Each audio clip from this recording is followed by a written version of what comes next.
Dans l'actualité, ce soir, nouvelle grogne dans le secteur des transports. Les chauffeurs routiers annoncent une grève de 72 heures à compter de demain, mercredi. L'UCRB, l'Union des chauffeurs routiers du Burkina, dénonce le non-respect des engagements pris par le gouvernement.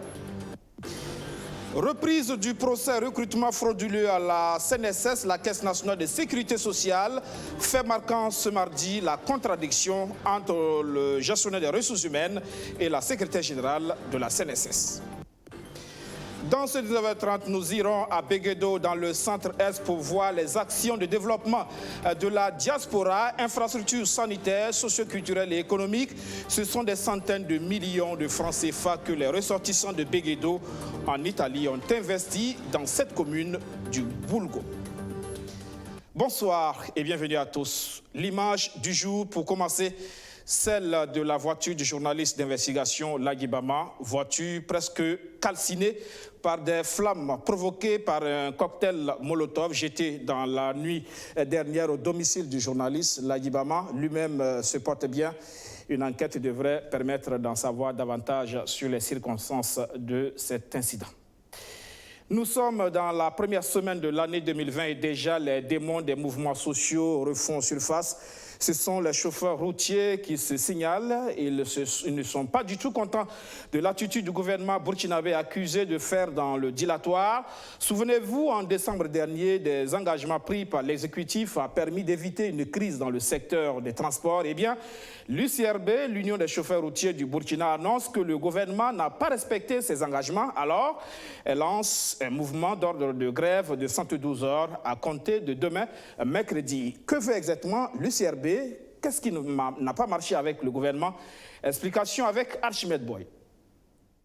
Le gouvernement n'a pas respecté ses engagements depuis les négociations de 2018, clame le secrétaire général de la Confédération syndicale burkinabé, CSB. C'est ce qui explique, selon lui, ce mouvement d'humeur de 72 heures. Il y avait des engagements qui avaient été pris par le gouvernement, des engagements aussi qui avaient été pris par l'OTRAF et par l'UCRB qui avait été suspendu en son temps, vous vous rappelez très bien. Nous pensons avoir rempli notre part de contrat. Malheureusement, au niveau du gouvernement, depuis 2018, pas grand-chose n'a bougé. Donc, c'est pour cela que nous avons entendu aussi 2019. Nous n'avons rien vu. Donc, en fin 2019, nous avons effectivement déposé un préavis de grève pour le 4, 5 et 6 décembre. Bon, suite à des échanges avec monsieur le ministre des Transports, qui a même fait un déplacement au niveau du siège de l'UCRB, bon, nous avons décidé de suspendre le mot d'ordre de grève jusqu'au 29 décembre.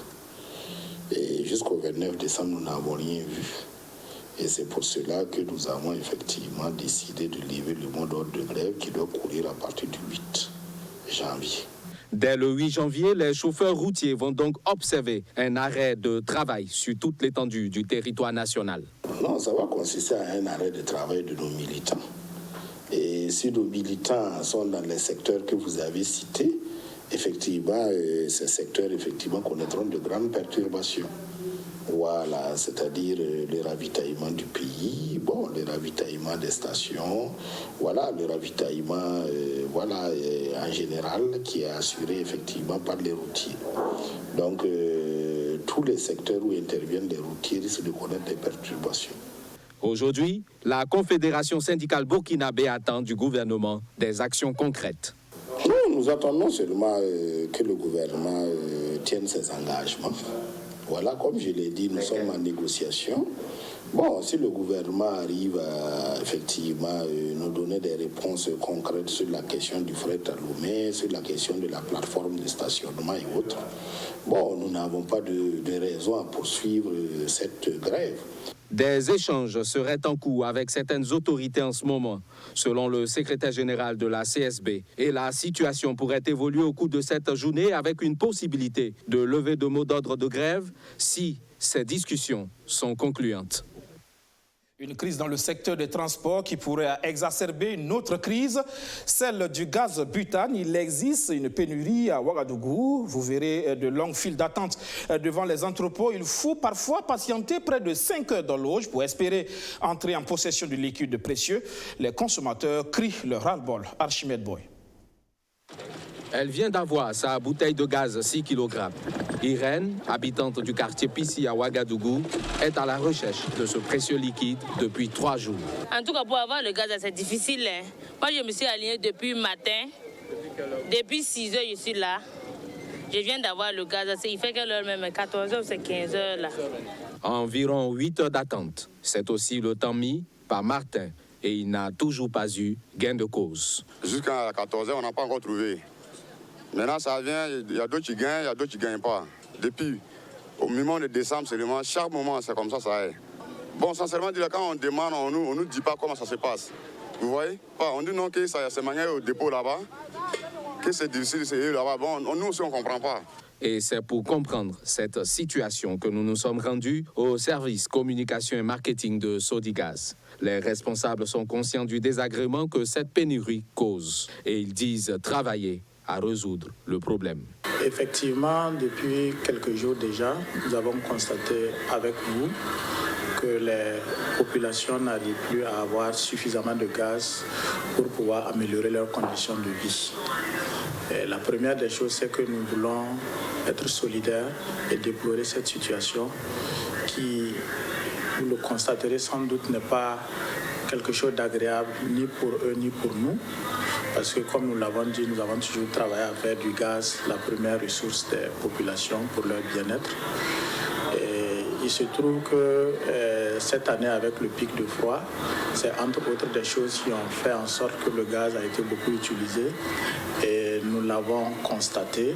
Nous en sommes vraiment désolés. Et on peut rassurer la population que on est en train de travailler à voir dans quelle mesure on va véritablement les soulager de cette situation.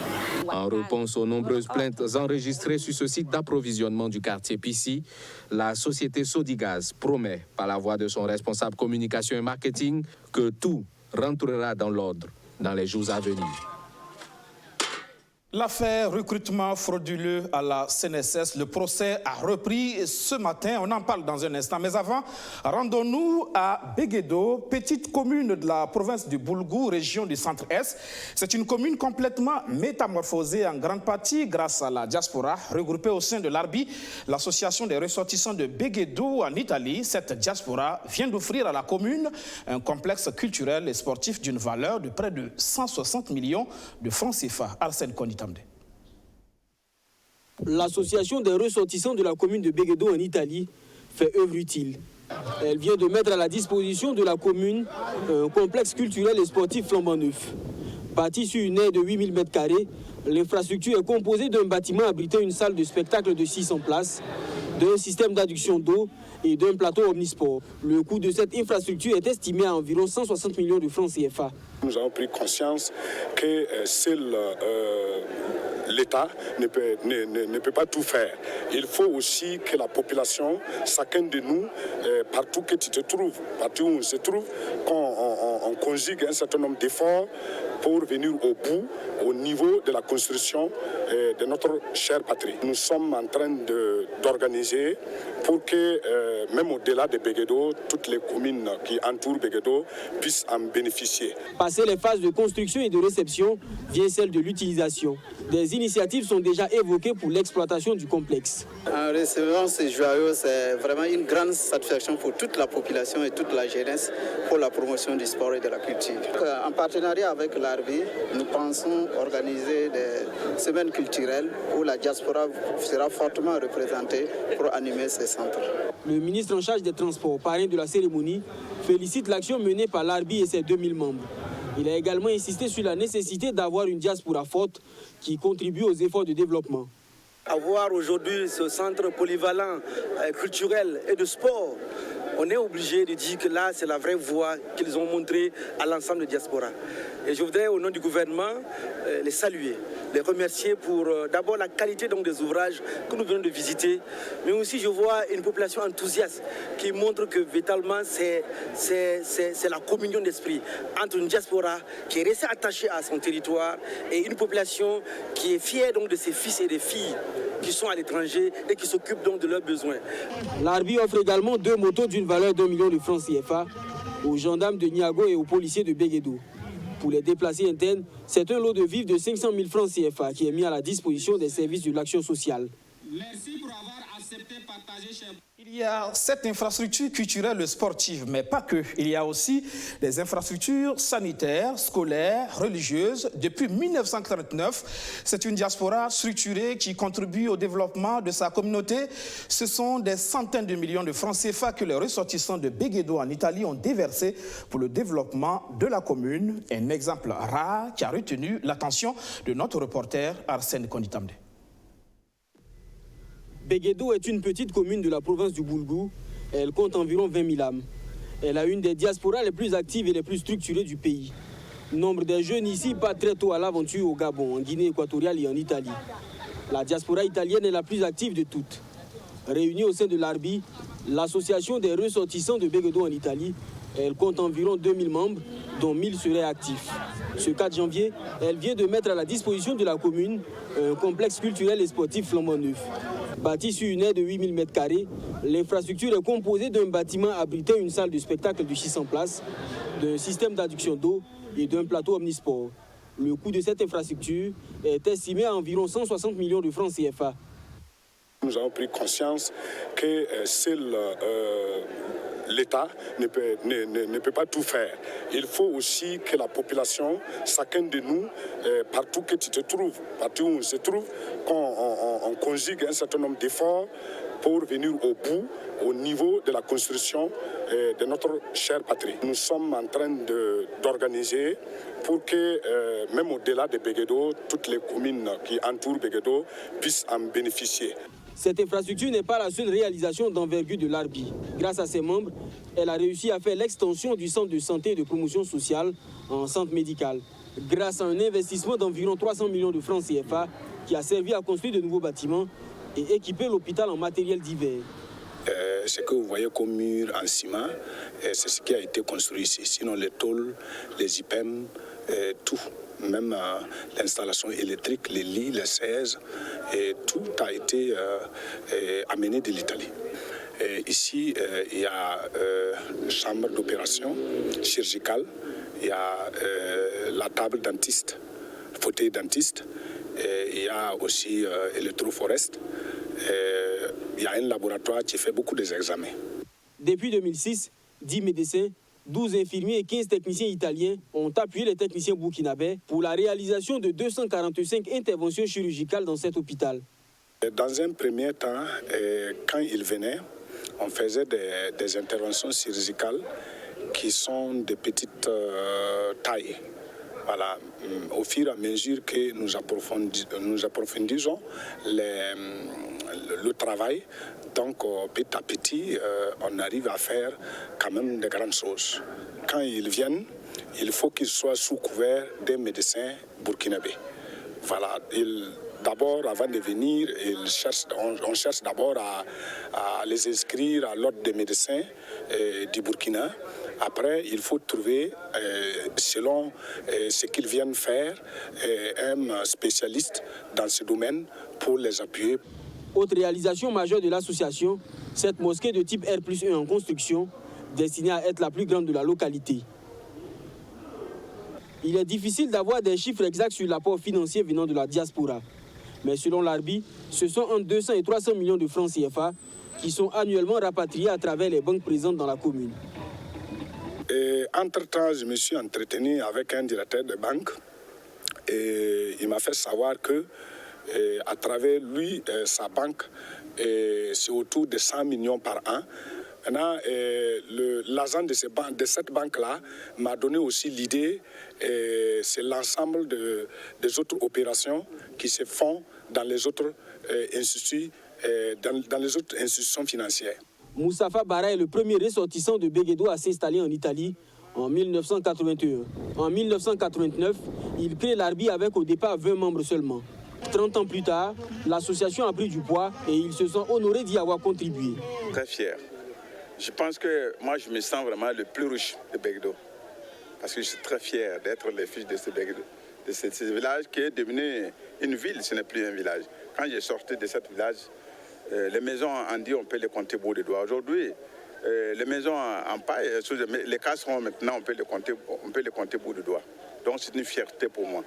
Les prochaines batailles de l'Arbi, la réalisation d'écoles de formation au profit des jeunes de la province du Boulgou. Le projet est en maturation et le budget va bientôt être mobilisé. Cette autre diaspora, la diaspora burkinabé en Côte d'Ivoire, dont un membre est dans la tourmente après la divulgation de propos violents sur les réseaux sociaux. Il s'agit de l'homme d'affaires Isiaka Sawadogo. En conférence de presse à Abidjan, il a tenu à clarifier le contexte de ses propos et à présenter ses excuses au peuple burkinabé. De quoi s'agit-il exactement? Élément de réponse avec Thié Traoré et Archimède Boy. Voici la vidéo de Isiaka Sawadogo qui aura attisé le courroux des internautes sur les médias sociaux. Dans cet enregistrement, le mis en cause en costume à l'image tenait des propos très durs à l'encontre de ses compatriotes burkinabés vivant au pays. Des propos tenus il y a de cela 3 ans suite à une mésentente avec des partenaires de projet se trouvent sur les réseaux. En réaction, l'homme d'affaires lève le voile sur cette affaire qui affole la toile depuis quelques jours. Face à la presse burkinabé représentée à Abidjan, il situe le contexte de ce que les internautes qualifient de dérive langagière. Qui date depuis le 5 septembre 2016. Oui. Et il y a eu des conflits d'intérêts entre nous et certains acteurs. Alors, c'était un groupe. Et je n'ai pas envie même de remettre les plaies parce que c'est là avec nous, on s'est parlé, on s'est réconcilié. Il y a Korbéo de Bobo, hier même on était en communication. Quand lui aussi il a vu la vidéo, il m'a appelé. Il dit, ah mon homo, il y a quel problème encore entre nous et puis j'ai dit, moi-même ici, je ne suis pas au courant. Et il y a beaucoup de gens au niveau d'Abidjan ici, mais nous sommes réconciliés et puis on fait nos affaires ensemble. Mais je crois que ce jour-là, c'était dans le même lieu que j'ai parlé. Et puis il y a quelqu'un qui a caché sur le dos de quelqu'un, la personne est en train de filmer. Il l'a laissé pendant 5 ans et puis aujourd'hui, il rejette ça. C'est un faux problème. C'est une manière de salir mon image et puis me mettre en conflit avec certaines personnes. Secoué par cette affaire, il fait amende honorable, tente de faire profil bas. Isiaka Sawadogo demande pardon à tous ceux qui se sentent vexés par la bande sonore qui n'est que le fruit de sa colère. À l'en croire, ses propos ne traduisent pas sa pensée ou son opinion sur son pays natal, le Burkina Faso à qui il souhaite le meilleur pour 2020. Et tous, je les souhaite une bonne heureuse année, que l'année prochaine nous trouve en bonne santé et pour qu'on puisse vivre et travailler dans les sérieux pour notre patrie, que dès n'en cas éloigner les ennemis qui sont au Burkina, qui sont en train de ménager le monde pour ne pas que les gens puissent vivre. Les commerçants sur ce site ont réitéré leur gratitude à Isiaka Sawadogo, dont l'appui leur a permis de se réinstaller sur ce marché pour exercer leurs activités.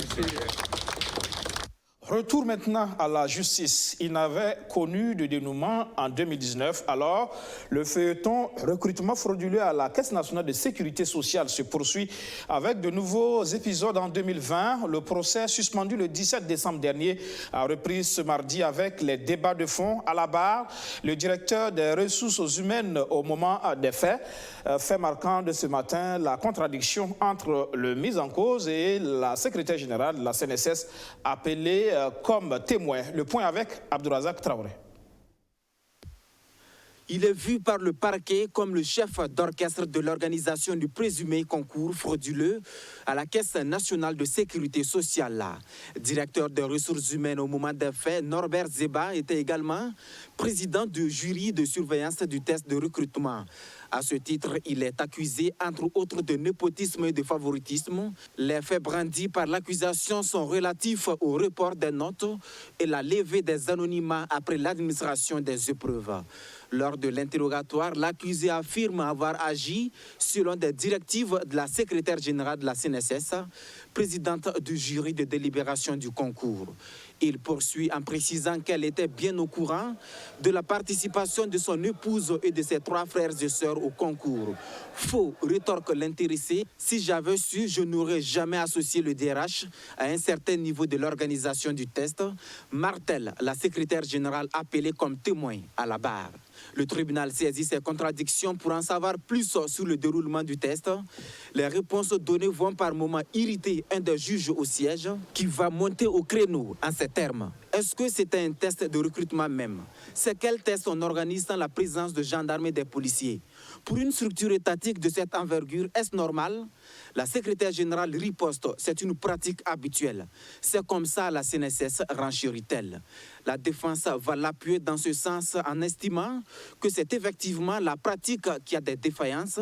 Sinon, rien n'est taillé sur mesure dans ce recrutement, tentant de désengager la responsabilité préméditée de ses clients. Avant la secrétaire générale, le petit frère du directeur des ressources humaines est appelé à témoigner. Il reconnaît une similitude entre sa copie de dissertation et celle d'autres candidats ayant pris part à l'épreuve.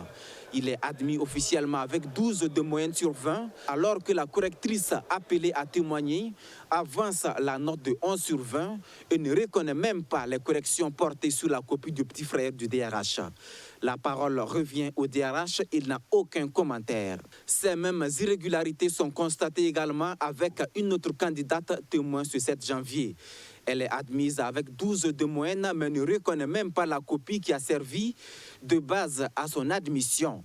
Alors qu'un autre candidat est sur la liste d'attente avec 13 de moyenne sur 20, injuste et scandaleux selon la partie civile, mais pour la défense, c'est malsain de présenter les choses de cette manière. Une note de 13 sur 20 dissertation ne fait pas de vous le plus méritant, d'autant plus que la dissertation ne fait que coefficient 1 face à la technique qui est à 2. Pour la défense, les notes apportées ne sont pas dignes de confiance. Elle ne croit pas à la fiabilité des notes de la correctrice. Pourquoi sur plusieurs correcteurs, c'est avec elle qu'il y a des problèmes? Pourquoi n'a-t-elle pas versé ses notes au jury de délibération? S'interrogent les conseils du DRH, pour qui le parquet et la partie civile se coalisent pour contenter les foules.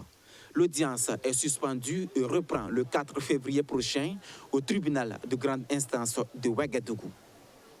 Voilà. En Guinée, c'est la rue qui continue de gronder contre un troisième mandat du président Alpha Condé. Des milliers de Guinéens sont descendus dans les rues lundi pour dire non à un éventuel troisième mandat d'Alpha Condé. La manifestation a été baptisée « Marche de l'ultimatum ».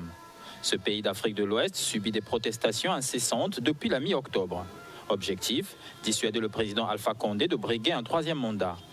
Vêtus de rouge, couleur de prédilection de l'opposition, les manifestants portaient des pancartes sur lesquelles on pouvait lire « Non à une nouvelle constitution » et « Non à un troisième mandat pour Alpha Condé ». Condé, 81 ans, a annoncé un nouveau projet de constitution le mois dernier, mais ses détracteurs craignent qu'il s'en serve pour tenter de briguer un troisième mandat.